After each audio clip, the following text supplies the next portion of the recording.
Update sa lagay ng ating panahon ngayong araw ng Martes ayon sa Pag-asa. Ayon sa Pag-asa, 2 bagyo na lamang ang kasalukuyang binabantayan sa labas ng Philippine Area of Responsibility. Si Bagyong Sodel na may local name na Obet ay tuluyan ng lumabas ng bansa kagabi. Ang kasalukuyang sentro nito ay namataan sa east-northeast ng extreme northern Luzon.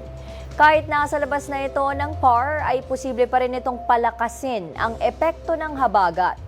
Habang si Tropical Depression na may international name na Astani ay huling namataan sa silangang bahagi naman ng extreme northern Luzon. At may posibilidad na pumasok ito ng bansa.